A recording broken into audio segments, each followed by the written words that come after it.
En este video vamos a ver la segunda parte de una serie de problemas correspondientes al principio de Stevens, es decir, a la unidad 3 de la materia de mecánica de fluidos y a parte de la unidad 2 de la materia de hidráulica básica. En este problema dice lo siguiente.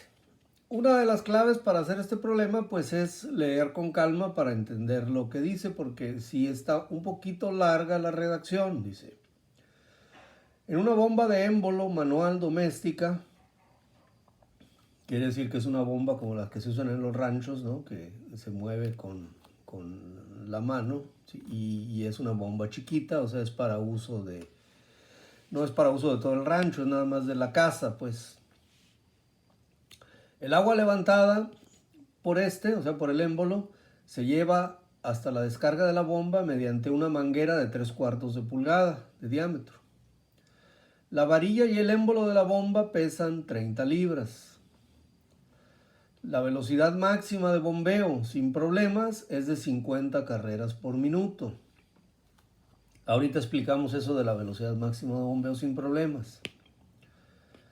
Bueno, la primera pregunta es la siguiente. Evalúe la presión sobre el émbolo cuando toda la línea de descarga está llena de agua. Ahorita vemos la figura. La segunda pregunta sería: calcule la fuerza sobre la manija de la palanca. La fuerza necesaria, ¿no? para empezar a mover el agua. O sea, la fuerza que le va a aplicar la persona que la va a mover. Hay que despreciar la fricción entre el émbolo y la cubierta y en los goznes de la palanca. Bueno, considerando que no hay fugas de agua, determine la carrera del émbolo requerida si se necesita entregar un gasto de 2.5 GPM, o sea, galones por minuto, por medio de la bomba. La varilla del émbolo tiene un diámetro de 3/8 de pulgada. La figura que nos representa el problema anterior, en donde vienen los datos que ya se describieron en el problema anterior y algunos nuevos, es esta. Aquí está la palanca. La bomba se acciona por medio de una palanca. Esta la agarra con la mano una persona, ¿no? Estas son las dimensiones de la palanca. 28 pulgadas. Este es el punto de apoyo de la palanca. De donde se aplica la fuerza al punto de apoyo hay 28 pulgadas. Y del punto de apoyo al punto donde está conectado con la varilla, esta es la varilla, ¿sí? Son 4 pulgadas. Esta es la fuerza que vamos a determinar en una de las preguntas del problema. La varilla pues tiene un diámetro de 3/8 de pulgada. Esta está conectada aquí con este cilindro. Y este es el émbolo, la parte de abajo. El émbolo tiene un diámetro de 2 pulgadas. La carrera del émbolo es la altura que va a subir. Se supone que aquí puede tener ciertos hoyos, es permeable. Puede entrar el agua a este cilindro. Una vez que se llena, se aplica la fuerza hacia abajo, el émbolo sube y todo el agua sube a través de esta manguera. Claro, el primer bombazo pues el agua no sube, se puede quedar aquí, al segundo ya sube más hasta que empieza a salir. Se supone que la persona que está acá puede dar 50 carreras en un minuto. Esa es la velocidad máxima de bombeo sin problemas. ¿Cuáles pueden ser los problemas? Porque a lo mejor el fulano que esté aquí bombeando no puede dar más rápido, ¿verdad? O a lo mejor sí puede dar más rápido, pero tiene que dar tiempo. En cada vez que le hace hacia arriba, el émbolo baja hasta acá abajo, pues tiene que dar tiempo a que se llene la cámara, ¿sí? Si le da más rápido, a lo mejor no gana nada porque no se alcanza a llenar la cámara. Entonces, los problemas, la velocidad máxima es de 50 carreras por minuto. Por un lado, porque a lo mejor el fulano no aguanta más, o por otro lado, puede ser que sí aguante, pero la que no se alcanza a llenar es la cámara acá. Obviamente, esta válvula que está aquí, pues es una válvula de tipo check. Una válvula que deja pasar el agua en este sentido, pero que no la deja que se regrese. Es decir, el agua que se va acumulando dentro de la manguera ya no regresa cuando la carrera del émbolo va hacia abajo. Muy bien. El del punto más bajo del émbolo aquí al punto donde se descarga, el punto horizontal donde descarga la manguera, hay una altura de 80 pies, ¿sí? Y el gasto que se requiere es de 2.5 galones por minuto. La manguera, ya habíamos dicho, tiene 3/4 de pulgada. ¿Sí? Los datos nuevos que aparecen aquí en la figura son las dimensiones estas de la palanca y el diámetro del émbolo. Bueno, ya con esta figura nos damos una mejor idea de cómo está el problema, ¿no? Primero, la primera pregunta es la presión sobre el émbolo. ¿Quién ejerce presión sobre el émbolo? Bueno, cuando toda la descarga está, eso dice el problema, determinar la presión sobre el émbolo cuando toda la descarga está llena, o sea, cuando el agua ya llegó hasta acá. Sí, quiere decir que hay una altura de 80 pies de agua. ¿El agua dónde ejerce presión? Pues aquí, sobre el émbolo, sobre toda esta área. Bueno, ¿esa presión a qué se debe? Pues al peso del agua, ¿no? Y la ecuación que utilizamos pues es la del principio de Stevens, ¿no? Presión igual a peso específico por altura. ¿Qué peso específico? Pues el del fluido, que es agua, el líquido es agua y la altura del agua. El peso específico del agua, ya lo tienen por ahí, es 62.4 libras por pie cúbico, ¿sí? Tanto los de mecánica de fluidos como los de hidráulica en la unidad 1, ahí lo tienen, ¿no? Y la altura pues es 80 pies. Hacemos la multiplicación y me sale 4.992 libras por pie cuadrado. Ya está respondido aquí el primer inciso. Como las dimensiones de la palanca, de la varilla y de la manguera y de la cámara aquí donde se llena el agua están en pulgadas, vamos a convertirlo a libras por pulgada cuadrada, ¿no? Tal vez, a lo mejor así nos quede, ¿no? Pero probablemente más adelante necesitemos convertirlo, ¿no? Si queremos para fines de la pregunta de la presión sobre el émbolo, pues ya aquí ya está conectada porque no nos dicen en qué unidades, ¿no? Bueno. Pero bueno, sabemos que un pie cuadrado tiene 144 pulgadas cuadradas, es decir, 12 por 12, ¿no? Entonces hacemos la operación esta, 4.992 entre 144 y me queda 34.67 libras por pulgada cuadrada. Ya está aquí, estas presiones son las mismas, nomás en unidades diferentes. Dependiendo, la convertí por si la usamos en una o en otra forma. Entonces ya está respondido el primer inciso. Nos vamos a ver la fuerza sobre la manija, o sea, la fuerza que la persona que va a mover la bomba tiene que aplicar en la manija. Para calcular esta fuerza, pues esta fuerza se aplica a través de la palanca, entonces tenemos que recurrir a nuestra amiga estática, ¿no? Con las ecuaciones de las palancas, que ya sabemos que para resolver cualquier palanca lo que hay que hacer es una suma de momentos en el eje de giro de la palanca. Acá la ponemos, aumentamos, hacemos un zoom, aquí está mi palanca, ¿sí? Aquí están las 28, este es el eje de giro, el punto de apoyo.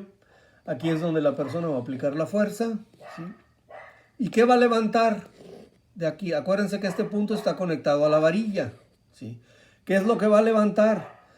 Pues obviamente va a levantar el peso de la varilla y el émbolo, que es un dato que ya tenemos, que son 30 libras. ¿Y qué más va a levantar? Pues el peso del agua, ¿no? Porque el émbolo va a levantar el agua, todos los 80 pies de agua, ¿no? ¿Cómo resolvemos? Bueno, aplicamos la ecuación de la palanca, ¿no? Hacemos una suma de momentos, ¿sí? Una suma de momentos en el eje igual a 0, ¿no? Consideramos, por ejemplo, positivos, la convención normal. Positivo sería el sentido antihorario y negativo el sentido horario. Entonces esta fuerza tiende a hacer girar la palanca en sentido antihorario. Sería la fuerza por su brazo de palanca, 28 pulgadas. Y estas fuerzas, así como van, tanto el peso de la varilla y el émbolo como el peso del agua la tienden a hacer girar en sentido horario, serían negativos. Entonces la separamos obviamente. Sería menos el peso de la varilla del émbolo por los brazos de palanca, que son 4 pulgadas, menos el peso del agua por las mismas 4 pulgadas. Esa suma de momentos es igual a 0. Como el brazo de palanca de las últimas dos fuerzas es el mismo, bueno, sacamos como factor común las 4 pulgadas y aquí me queda, y el signo negativo, ¿no? Me queda esto. ¿Y qué es lo que quiero saber? Pues la fuerza que aplica la persona, ¿no? Entonces simplemente despejamos de aquí la fuerza. Todo esto que está aquí pasa al otro lado, el signo negativo pasa con el signo positivo. Y una vez que está del otro lado, el 28 pasa dividiendo. Antes de hacer la sustitución, tengo 4 pulgadas arriba multiplicando y 28 pulgadas abajo, pues se hace la división, ¿no? 28 entre 4 da 7. ¿Sí? Entonces me queda esta expresión que sería 1. Con esta expresión de aquí voy a calcular la fuerza que debe aplicar la persona cada vez que bombea. ¿Sí? El peso de la varilla del émbolo ya la tenemos como dato del problema, son 30 libras. Esto ya está. ¿Y el peso del agua cómo la sacamos? Bueno, pues aquí vamos a ver. El peso del agua es la fuerza debida a la presión del agua sobre el área interna del pistón. ¿Sí? Muy bien. Acuérdense ustedes, el área interna del émbolo, ¿no? Que es esta aquí donde actúa la presión. ¿Sí? Tenemos ya la presión, nada más hay que multiplicarla por el área. El área interna del émbolo, ¿cuál es? Pues es de un círculo, pero recuerden que al círculo hay que quitarle el área correspondiente a la varilla, porque donde está la varilla, pues no hay agua, ¿no? Muy bien, entonces sería la presión sobre el émbolo, es la fuerza del agua entre el área del émbolo. Esta es la ecuación básica de presión. Presión y fuerza sobre el área. Pero la fuerza del agua, ¿a qué se debe? Al peso del agua, ¿no? Entonces despejamos el peso del agua. El peso del agua sería la presión sobre el émbolo por el área del émbolo. Esto pasa multiplicando acá. El área del émbolo es un área anular. Aquí está marcada. Es decir, es el área del émbolo. Acuérdense que tiene un diámetro aquí de 2 pulgadas. Pero aquí se le resta esta pequeña área, este hueco, que es donde va la varilla, ¿sí? La varilla de 3/8. ¿Cómo se saca esta área anchurada aquí? El área que se llama área anular, que tiene la forma de un anillo. Pues sería el área mayor menos el área menor. Ambos son círculos, ¿no? Siendo el diámetro D, ¿verdad? Mayúscula. Pues sería el diámetro del área mayor, que ustedes saben que es 2 pulgadas, y la D minúscula, el diámetro del área menor, que creo que es 3/8 de pulgada, ¿no? Sacamos como factor común el pi sobre 4 y me queda esto. Muy bien. Hacemos la sustitución. Pi sobre 4, el diámetro quedamos que era 2 pulgadas, el diámetro del émbolo, menos el diámetro de la varilla, que son 3/8. 3/8, hacen la cuenta, 3 entre 8 da .375. Hacemos la cuenta con cuidado, me sale que el área del émbolo es 3.031 pulgadas cuadradas. Sustituimos en la ecuación 2, para sacar el peso del agua, sería la presión, que ya nos sirvió aquí, fíjense, aquí sí nos sirvió haberla convertido a libras por pulgada cuadrada, ¿sí? Porque el área del émbolo lo obtuvimos en pulgadas cuadradas. Entonces hacemos la multiplicación directa y me sale 105.08 libras. Luego sustituimos en la ecuación 1, recuerden la ecuación 1, por acá está la ecuación 1, la de la palanca, ¿sí? Ya teníamos el peso de la varilla del émbolo, que son 30 libras, nomás nos faltaba el peso del agua. Entonces serían las 30 libras más el 105.08 que acabamos de obtener, entre 7, 19.3 libras. Esa es la fuerza que tiene que ejercer la persona. Ya está la respuesta aquí, ¿sí? Esa es la respuesta. Para darnos una idea, bueno, ya sabemos que una libra tiene 0.4536 kilogramos. Se aplica ese factor. Estos 19.3 libras equivalen a 8.75 kilogramos.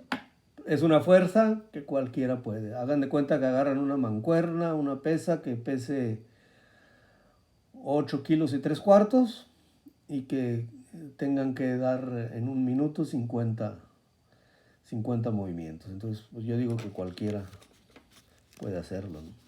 Digo yo. O sea, lo que quiero mostrarles aquí es que es una fuerza que cualquier persona pues no tendría mucho problema en mover, ¿no? Bueno, vámonos ahora con la última pregunta. La última pregunta es la carrera del émbolo, ¿sí? Recuerden ustedes que la carrera del émbolo no es otra cosa más que la altura de la cámara que tiene forma de cilindro. Aquí está, ahí está con letras rojas, la carrera, hasta le puse así, carrera. Bueno, pues esto nada más hay que pensarle un poquito, ¿sí? Aquí es donde entra la parte, ustedes como ingenieros pues tienen muchas fórmulas, ¿no? Muchas fórmulas para resolver problemas de diversas áreas, de mecánica de fluidos, de hidráulica, de mecánica de materiales. Pero pues no dejan ustedes de ser ingenieros, por eso van a ser ingenieros. Y eso quiere decir que aparte de las fórmulas, aparte de todas las normas, aparte de lo que todo ya está estandarizado, tienen que tener eso, ingenio, ¿no? Y hay algunas cosas, algunos problemas que para resolverlos, pues los van a tener que pensar, o sea, porque no van a encontrar las fórmulas, sino que va a salir de la parte del ingenio del ingeniero, ¿no? Bueno, ¿qué datos se tienen? Se necesita un caudal de 2.5 galones por minuto, ¿sí? La velocidad de bombeo máxima del fulano puede dar, o la máxima que se puede obtener son 50 carreras por minuto. Recuerden, ya les había dicho, les acabo de decir, la carrera no viene siendo más que la altura del cilindro. Entonces, la pregunta que nos tendríamos que hacer, bueno, ¿qué volumen se bombea en cada carrera? ¿Sí? Entonces, ¿cuánto será el volumen por carrera? Bueno, aquí tenemos nuestro gasto, el volumen que necesitamos cada minuto y las carreras que podamos dar cada minuto. Hacemos esta división que se me elimina. Aquí se me elimina el minuto con el minuto. Y me queda esto, 0.05. ¿Qué unidades tiene? Los galones por carrera. Es decir, el volumen que se bombea en cada carrera. Como las dimensiones de la carrera las queremos en pulgadas, pues vamos a tener que convertir ese volumen que lo tenemos en galones a pulgadas cúbicas. Sabemos que un galón tiene 231 pulgadas cúbicas, ¿sí? Entonces, pues aplicamos ahí el factor, ¿no? El volumen por carrera sería lo que ya habíamos obtenido, 0.05 galones por carrera, pero hay 231 pulgadas cúbicas por cada galón, ¿sí? Entonces aquí se me elimina el galón con el galón. Y me queda, hacemos la operación y estos serían los pulgadas cúbicas por cada carrera. Bueno, pero lo que yo quiero sacar es la carrera, ¿no? Entonces tengo que sacar el volumen del prisma. No es un cilindro. ¿Por qué? Porque recuerden que la parte del medio va a la varilla, ¿sí? El volumen de cualquier prisma que es igual al área de la base por la altura. En este caso, ¿la altura cuál es? Pues ya vimos, la carrera. El área, entonces el volumen, aquí despejamos la carrera, ¿no? Que es igual. El área de la base por la carrera es igual al volumen. Al despejar la carrera necesitamos pasar el área de la base dividiendo el volumen, como lo tenemos aquí. El volumen por carrera ya lo tenemos aquí, ¿sí? Aquí está. Y el área de la base, pues ya la habíamos sacado cuando sacamos la fuerza, ¿sí? Ya esta área ya tiene restado el área correspondiente a la varilla. Recuerden que ya lo hicimos cuando restamos el pi sobre 4 por la diferencia de diámetros al cuadrado, ¿no? Entonces el área de la base me da esto y la altura, pues haciendo la operación, pulgadas cúbicas entre pulgadas cuadradas, me queda pulgada, da 3.8106 pulgadas. Entonces la carrera, finalmente, que sería la altura del cilindro o de la cámara cilíndrica, sería 3.8106 pulgadas, lo cual equivale a 9.68 centímetros. Muy bien.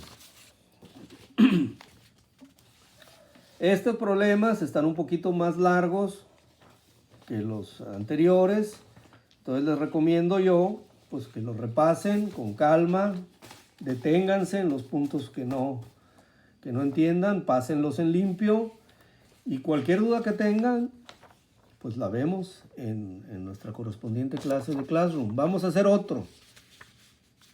Dice, un manómetro, en este caso es un manómetro de tubo en U, ya, bueno, aquí me estoy adelantando porque ya está la figura, ¿sí? Se construye a partir de un tubo de vidrio con diámetro interior uniforme, o sea, el diámetro interior del tubo de vidrio es de 6.35 milímetros, como se muestra. Aquí está el tubo en U. ¿Sí? El tubo en U se llena parcialmente con agua. Vamos a suponer, como está aquí en la parte izquierda. En ambos lados no se dice, y cuando no se dice, se supone que en ambos lados, ambos brazos del manómetro, pues están abiertos a la atmósfera. Quiere decir que en ambos brazos la presión que actúa desde arriba es la presión atmosférica. Cuando no se dice, se sobreentiende que es, o se pintan así abiertos, se sobreentiende que es la presión atmosférica. Cuando es una presión diferente, se tiene que especificar. Bueno, dice, el tubo en U se llena parcialmente con agua, aquí está. ¿Qué cantidad de agua? No sabemos, pero pues obviamente el agua ocupa, por el principio de los vasos comunicantes, el mismo nivel en ambos brazos de la U, del tubo, ¿sí? Luego se añade un volumen de 3.25 centímetros cúbicos de aceite rojo Meriam. El rojo Meriam es un aceite, así se llama, ¿sí? Del lado izquierdo, según se indica. O sea, aquí vaciamos 3.25 centímetros cúbicos del aceite rojo. Aquí está. ¿Sí? ¿Qué va a pasar? Pues obviamente el agua se va a trasladar un poco para acá. ¿Sí? Aquí recibió más líquido, pues este menisco va a bajar y este va a subir. Y luego nos va a quedar un desnivel entre los meniscos que están en contacto con la atmósfera, ¿no? Entonces, el problema dice, calcule H si ambos tubos manométricos están abiertos a la atmósfera. Mira, al final de cuentas lo dijo, ¿no? Lo que yo ya había supuesto. Bueno, muy bien. ¿Cómo le hacemos? Este tipo de problemas, y se los digo por experiencia, es muy sencillo. Si ustedes siguen la metodología que ya les describí cuando vimos la teoría, ¿sí? Si no siguen esa metodología, no lo van a poder hacer, porque muchos llegan a preguntarme, como creo que ya eso ya lo comenté en el video de la teoría, oiga, ¿cuánto vale la presión en este punto? Pues lo primero que les pregunto yo, pues no sé, ¿dónde puso su plano horizontal de comparación? Pues no saben, en realidad ni habían puesto un plano horizontal de comparación, ¿no? Entonces, ustedes tienen la ventaja de que ya tienen todo escrito ahí, ya tienen la metodología con la que se resuelve un problema de este tipo, con la U normal, y hay problemas, ahorita el que sigue va a ser con la U invertida. Entonces no hay más que aplicar el procedimiento, ¿sí? ¿Cuál es el procedimiento? Pues el punto 1, aquí está. Se establece un plano horizontal de comparación. Ahí mismo en el punto 1 o en el 2 dice dónde debe pasar ese plano, ¿sí? Ese plano, ¿por dónde debe pasar? Por el menisco que está más bajo, ¿sí? ¿Sí? O sea, del último líquido que hay abajo de la U, que en este caso es el agua. El menisco del agua es este y este. Aquí el menisco del agua, como están en equilibrio, están al mismo nivel, pero acá no. Entonces, ¿por dónde debe pasar? Pues que cruce por el menisco más bajo. Este sería mi plano horizontal de comparación. Luego, ¿qué hay que hacer? En los puntos en el que el plano horizontal de comparación cruza ambos brazos del manómetro, llamarlos de alguna forma, ¿no? 1 o 2, o A y B, o 1 romano, 2 romano, como quieran ustedes, ¿sí? Yo aquí le llamé 1 y 2, ¿sí? Bueno, quiere decir, entonces yo pongo mi punto 1 aquí, en este menisco, y el punto 2 acá, ¿sí? Son los puntos donde el plano horizontal de comparación cruza los brazos del manómetro, ¿sí? ¿Y luego qué hago? Bueno, pues por el principio de Stevens, que es lo que estamos viendo, la presión a la misma profundidad es la misma, o sea, P1 es igual a P2. Esta sería mi primera ecuación, ¿sí? Entonces evalúo la presión P1 y la presión P2, ¿sí? Simplemente. ¿De dónde? Las presiones que recibe el punto 1 de arriba y las que recibe el punto 2 de arriba. Ya que tengo esto establecido, mi plano horizontal de comparación establecido, y esto, por consecuencia, bueno, pues ahora voy a evaluar las presiones. ¿Cuánto vale P1?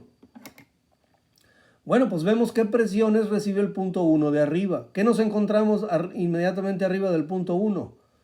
El aceite rojo Meriam, ¿sí?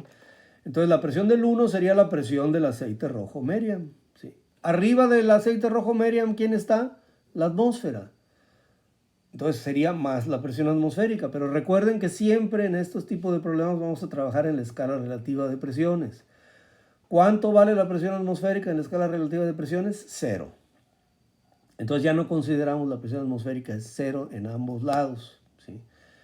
Entonces la presión en 1 sería la presión del rojo Meriam. Es la presión hidrostática, o sea, es nada más la presión del peso del rojo Meriam. ¿A qué es igual? Pues al peso específico del rojo Meriam por la altura del rojo Meriam, ¿no? ¿Sí? ¿A qué es igual? El peso específico del rojo Meriam, me faltó aclarar ese dato, pues sería la densidad relativa del rojo Meriam por la densidad del agua. La densidad relativa del rojo Meriam es 0.827. Les voy a pasar una tabla donde vienen densidades relativas de varios aceites, de ahí sacamos ese dato, ¿sí? Si no, en algún problema, pues yo les daría la densidad relativa.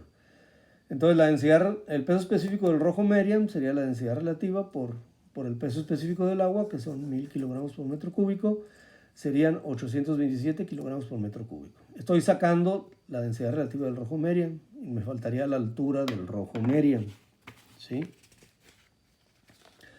¿Cómo saco la altura del rojo Meriam?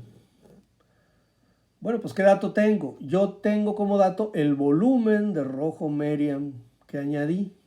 ¿Y qué más tengo como dato? Chequen ahí el enunciado del problema. Tengo como dato el diámetro del tubo. Entonces, ¿qué forma tiene el volumen de rojo Meriam que yo añadí? Pues un cilindrito, ¿no? ¿Cuál sería la altura? La que ando buscando, esta, ¿sí? El volumen ya lo tengo, fue lo que yo añadí. Y el área, pues la puedo sacar con el diámetro, ¿no? Con el diámetro del tubo. Entonces, pues hacemos eso, ¿no? Aquí lo especificamos en una figura. El volumen que añadí, ya está como dato, son 3.25 centímetros cúbicos. El área, esta área, pues la saco con el diámetro interior del tubo, ¿no? Que era 6.35 milímetros. Acuérdense, pues hay que convertirlo a centímetros. Lo dividimos entre 10, entonces será 635 centímetros. Lo sustituimos aquí y me da esto. No se les olvide al sacar ecuaciones del área de círculos, elevar el diámetro al cuadrado. Luego es un error muy común que a la hora de hacer operaciones con la computadora se les olvida elevarlo al cuadrado. Bueno, este sería el área, ¿sí?, de este cilindrito, ¿sí? El volumen acá es igual, como el de cualquier prisma, ¿no? Es el área de la base por la altura. ¿Qué necesito saber? La altura. Simplemente el área de la base pasa dividiendo. El volumen ya lo tengo, esto es lo que yo añadí de rojo Meriam, y este es el área de la base del tubo. Entonces me da que la altura del rojo Meriam es 10.26 centímetros. Sustituimos en la ecuación donde estábamos evaluando P1, aquí tenía el peso específico del rojo Meriam, aquí está, por la altura. Obviamente, como el peso específico lo tengo en kilogramos por metro cúbico, pues la altura la tengo que poner en metros, ¿no? Recorro dos lugares el punto. Y entonces la presión 1 son 84.87 kilogramos por metro cuadrado. Como P1 era igual a P2, ahora calculamos P2, ¿sí? Ahora nos vamos, regresamos a nuestra figura acá, vamos a calcular la presión en el punto 2. Aquí está mi punto 2. ¿Qué presiones recibe el punto 2 de arriba? Pues nada más la del agua, esta. arriba del agua que ya hay aire. La presión atmosférica, esa presión es 0. Entonces la presión en 2 nada más sería la correspondiente a esa altura de agua, ¿sí? Entonces sería la presión hidrostática del agua, sería el peso específico del agua por altura de agua. ¿Qué altura de agua? Pues no la tengo, ¿no? Porque el agua se movió, ¿sí? Acá está la figura. ¿Sí? No tengo la altura de agua, ¿sí? Muy bien.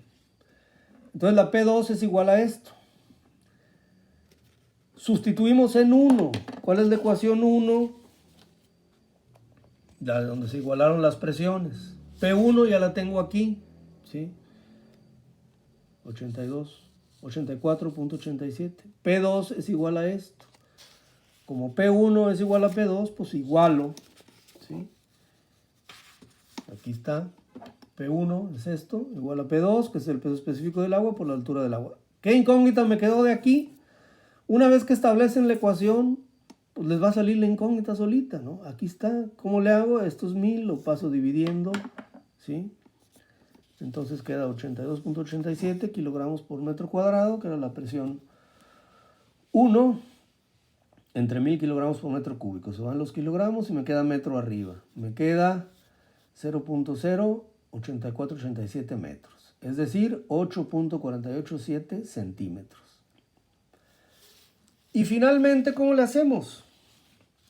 Pues esto es un problema geométrico. Aquí entra el ingenio. Recurrimos a la figura, ¿no? ¿Cuál es la altura del agua? Vamos a recurrir a la figura. Pues la altura del agua es esta.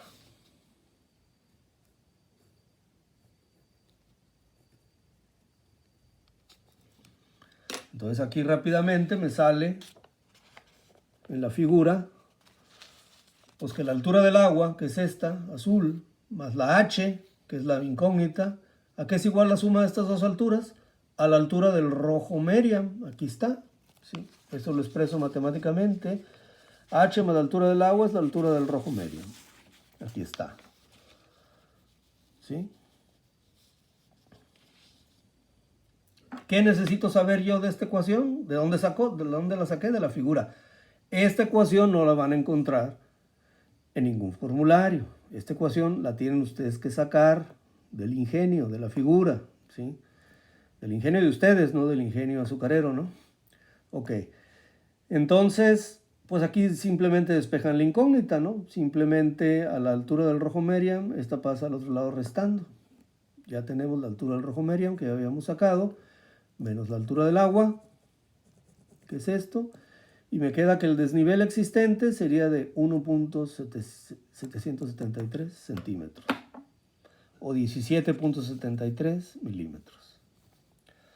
Muy bien, pues repasen este problema, váyanlo escribiendo si quieren, para que cuando yo vaya avanzando aquí, cuando lo estudien y yo vaya avanzando en el video, puedan ustedes ya tener escrito lo anterior y lo vayan entendiendo mejor. Cualquier duda, pues repitan el problema una vez, como les decía, o como les digo, 2 veces, 3 veces, las que sea necesario, ¿sí?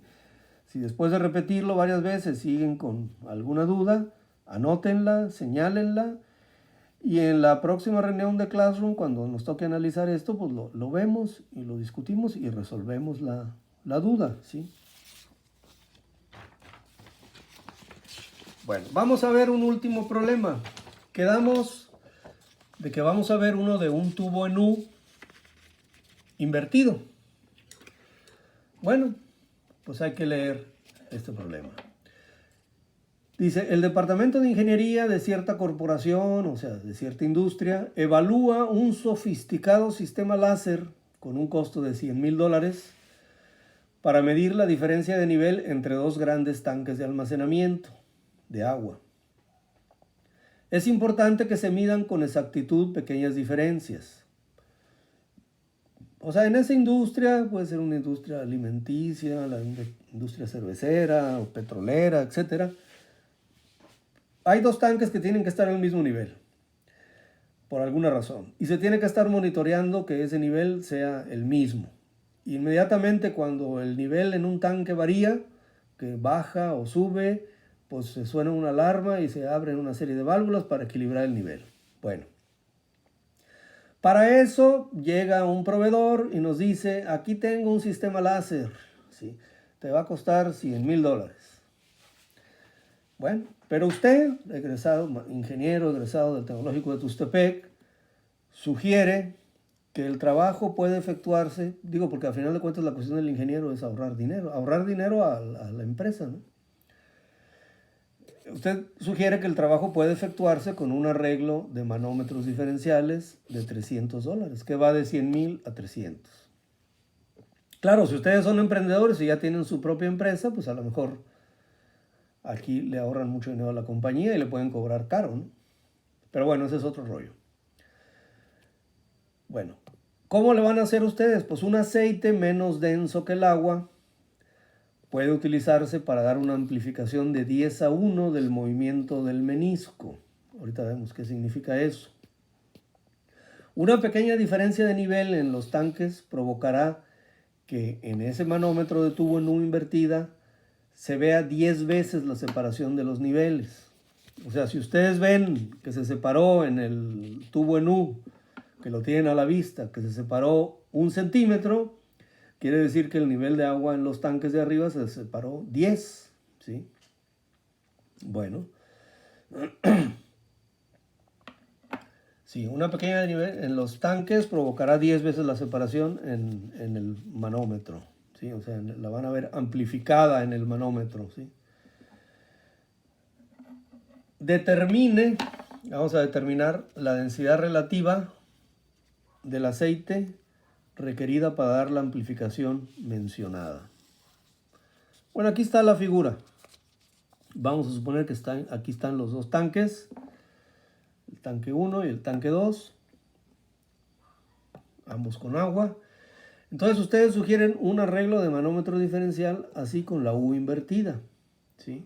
Por aquí entra el agua, aquí entra el agua, este es el nivel de equilibrio. Mientras el nivel en el tanque 1 y el tanque 2 es el mismo, pues aquí el aceite va a permanecer al mismo nivel, ¿sí? Una pequeña diferencia de nivel acá va a amplificar 10 veces acá la separación del aceite. Muy bien, este aceite tiene que ser menos denso que el agua, ¿no? Está arriba del agua. Bueno, ¿cómo le hacemos? Pues no hay que quebrarse la cabeza, simplemente hay que ver, este es un manómetro de tubo en U, ¿sí?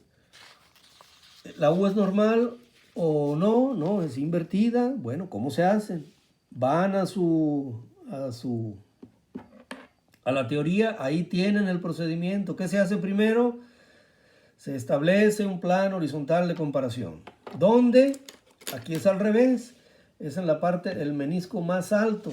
Obviamente, vamos a suponer que aquí ya está otra vez los tanques, el 1 y el 2. Que por alguna razón subió un delta H, el nivel del agua en este tanque, en el tanque de la izquierda. Bueno, si subió aquí la altura, quiere decir que aquí va a aumentar un poco la presión, ¿sí? Y al aumentar la presión, el líquido manométrico pues se va a ir hacia arriba porque va a ser la presión más grande que acá y me va a quedar desequilibrado aquí el aceite, ¿sí? Bueno, entonces tengo que trazar un plano horizontal de comparación. Ahora sería por la parte más alta, que cruce por el menisco más alto. Entonces aquí yo trazo mi plano horizontal de comparación, ¿sí? Empezando por ahí, ya tienen bastante avanzado, ¿sí? El problema. Luego, ¿qué hay que hacer? Señalar los puntos, ¿sí? Por ejemplo, aquí 1 o 2 o A y B, yo le voy a poner 1, al punto donde el plano horizontal de comparación cruza el primer brazo del manómetro y el 2 donde cruza el segundo brazo. Obviamente, este era mi nivel de equilibrio original, este que está aquí abajo, ¿sí? Si aquí sube, por consecuencia de haber subido el nivel aquí, el nivel acá, el aceite se va una distancia X hacia arriba, pues esa misma distancia X que se me fue por arriba aquí, se me vino para abajo acá, ¿sí? Hay que tener en cuenta eso, ¿no? Aquí es lo que significa cada cosa. H es el nivel original de agua en los tanques. Delta X sería el incremento de nivel del agua en el tanque 1. Y X, la subida y bajada, porque pues es lo que sube aquí, baja acá, del nivel del aceite en el tubo en U, invertido. ¿Sí? De hecho, todo esto se movió 2X, la distancia de aquí hasta acá, o sea, de esta parte del plano horizontal de comparación acá, pues era 2X, esta X y esta otra X. Bueno, luego, ¿qué se hace ya que tenemos los puntos 1 y 2? Aquí ya establecimos el plano horizontal de comparación. Luego se igualan las presiones. ¿Por qué se igualan? Por el principio de Stevens, ¿sí? Ya al igualarlas ya tenemos mi ecuación 1. Bueno, ¿y ahora qué hacemos? Pues evaluamos las presiones, P1 y P2. La diferencia es que aquí vamos a ver las presiones que actúan desde la parte de abajo, ¿sí? Bueno, entonces, P1 ¿a qué será igual?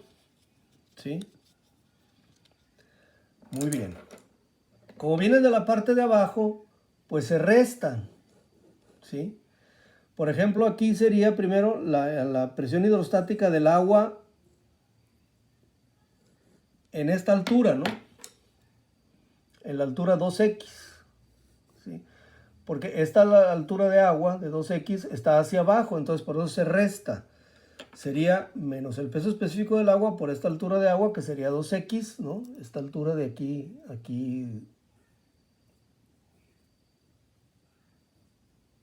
esta es otra X, ¿no? ¿Sí? Sí. Luego yo nombré, permítanme ver si tengo aquí la otra figura. Bueno, aquí le nombré Z a esta altura. A la altura que hay desde el punto más bajo que llegó el aceite a donde está conectado el manómetro. Entonces también se le resta el peso específico del agua que hay aquí, porque va hacia abajo, ¿sí? Por la altura Z, ¿sí? Y a partir de aquí ya la presión está hacia arriba. ¿Qué se le suma? Pues el peso específico del agua por la altura de agua, que sería H, esta H más delta H, ¿sí? Entonces esa es la presión que hay en 1, ¿sí? Muy bien. ¿Qué hacemos? Pues vemos que el peso específico del agua aparece en todos los términos, lo sacamos como factor común, aquí, aquí y acá, ¿sí? En este caso me queda H más delta H, lo puse primero porque son positivos, y luego sería menos 2X menos Z. Esa le nombro ecuación 2, es lo que vale P1. Luego nos vamos a obtener P2. Bueno, P2 igual, ¿no? Nada más que aquí la que se resta primero, esta altura, 2X, no es de agua como acá, es de aceite, va para abajo, esta altura está por abajo, ¿sí? Con respecto al punto 2, va hacia abajo. Entonces sería menos, ¿dónde estoy? Acá abajo. El peso específico del aceite por 2X. Luego acá abajo, pues viene la misma altura Z, la misma de acá. ¿Qué hay aquí? Pues lo mismo que acá, agua. Entonces esa parte sí será lo mismo. Menos el peso específico del agua por Z, ¿sí? Y de ahí, que es el punto más bajo, bueno, pues ya viene la presión debida al agua en el tanque, que sería el peso específico del agua por la altura del tanque. Aquí la altura del tanque nada más es H, no como en el 1 que fue H más delta H. Entonces, así me queda la presión 2. ¿Sí? Hago lo mismo que hice en el caso anterior, nomás que ahora en el primer término el peso específico es el del aceite, ¿no? Junto los dos, el segundo y el tercer término, donde está el peso específico del agua. Lo saco como factor común. Es más, aquí le voy a poner enseguida. ¿Sí? En los últimos dos términos saco como factor común el peso específico del agua, me quedaría H menos Z. Y el otro término, que es el primero, queda igual. Y esta sería la ecuación 3. Entonces, como yo había dicho aquí, que P1 igual a P2, por el principio de Stevens, y lo llamé ecuación 1 romano, P1 ya está en el 2 romano, y a esta le pongo 3 romano, entonces sustituyendo 3 y 2 en 1, me queda esto. P1, ¿qué es esto? Y P2, ¿qué es esto? Y de aquí simplificamos, ¿no? ¿Cuál es la simplificación que salta a la vista? Bueno, dividimos por el peso específico del agua. Aquí simplemente se me elimina esto con esto y me queda la suma de esto. H más delta H menos 2X menos Z. Aquí esto se me va, el peso específico del agua, me queda H menos Z. Y aquí sería el peso específico del aceite entre el peso específico del agua por 2X. Pero recordamos que el peso específico del aceite entre el peso específico del agua es igual al peso específico relativo. Ya habíamos visto en la unidad 1 que el peso específico relativo es igual a la densidad relativa. Entonces, pues esto me queda aquí igual. Aquí también igual a H menos Z. Y aquí en lugar de poner peso específico del aceite entre el peso específico del agua, pongo densidad relativa por 2X. Bueno, hago las eliminaciones correspondientes. Aquí veo que menos Z de este lado y menos Z de este lado se eliminan, que H de este lado y H de este lado se elimina. Entonces nada más me queda delta H menos 2X. Aquí está. Igual a menos DR por 2X. ¿Cuál es mi incógnita? Recuerden ustedes, era la densidad relativa. La paso del otro lado, como está aquí negativa, pasa a positiva. Y esto lo paso al otro lado, pasa también con signos cambiados. Menos delta H más 2X. ¿Sí? Y luego, ¿qué hago? Pues simplemente el 2X de aquí, que está multiplicando la densidad relativa, lo paso dividiendo. Y me queda esta ecuación 5. ¿Sí? Aquí esto, el orden de los sumandos no afecta el producto. Puse primero 2X y luego menos delta H, es lo mismo. ¿Sí? Esta es la ecuación 4. Pero con los datos del problema, ¿sí?, se hace una amplificación, digo, de 10 veces, ¿no? Quiere decir, el desnivel en el manómetro, que ya habíamos visto, que sería el desnivel, sería esta X que subió más esta X que bajó, serían los 2X, ¿no? Sería igual a 10 veces lo que subió el agua en el tanque, porque ese es un dato del problema por la amplificación la amplificación que da el manómetro diferencial. Esta es la amplificación que debe dar, ¿sí? Nosotros con esta amplificación vamos a calcular la densidad relativa del aceite. Muy bien. Esta ecuación ustedes la tienen que sacar, ¿no?, de los datos del problema. Entonces esta la sustituimos en 4, ¿sí? En lugar de 2X pongo 10 delta H. Aquí está, 10 delta H menos delta H. En lugar de 2X pongo 10 delta H. Hago la operación arriba, 10 delta H menos delta H, me queda 9 delta H. Entre 10 delta H, está multiplicando, vemos que delta H arriba y delta H abajo, nos queda 1. Entonces me quedan 9 décimos. Haciendo la división me queda 0.9. Eso quiere decir, ¿qué es eso? La densidad relativa. La densidad relativa, recuerden ustedes que no tiene unidades. Quiere decir que la densidad relativa del aceite que vaya a usar debe tener una densidad relativa de 0.9. ¿Sí? ¿La densidad cuál será? Pues la multiplican por la densidad del agua en las unidades que quieran y ya la obtendrán la densidad, pero la densidad relativa debe ser 0.9. Bueno, con esto concluimos con la segunda parte de los problemas de la unidad 2 de mecánica de fluidos y el tema del principio de Steven para los de hidráulica básica. Son 6 problemas, 3 que vimos en la parte 1 y otros 3 en la parte 2. Repásenlos con calma porque sí están un poquito más largos. Repasen también la teoría para que la entiendan bien, sobre todo en el caso de estos de manómetros de tubo en U, el procedimiento del plano horizontal de comparación, no debe haber ningún problema. Pasen en limpio los problemas, escríbanlos, ¿sí? Y ya con el problema escrito, pasen el video para que vayan viendo paso a paso lo que voy haciendo. Chequen con calma y cualquier duda, pues la vemos en la próxima reunión de Classroom o en la reunión de Classroom correspondiente. La reunión próxima pues tal vez sea mañana, pero pues de aquí a mañana yo creo que no lo van a ver. Entonces en la reunión una reunión en la cual pues dé tiempo para que ustedes repasen, ¿no? Muy bien. Pues muchas gracias.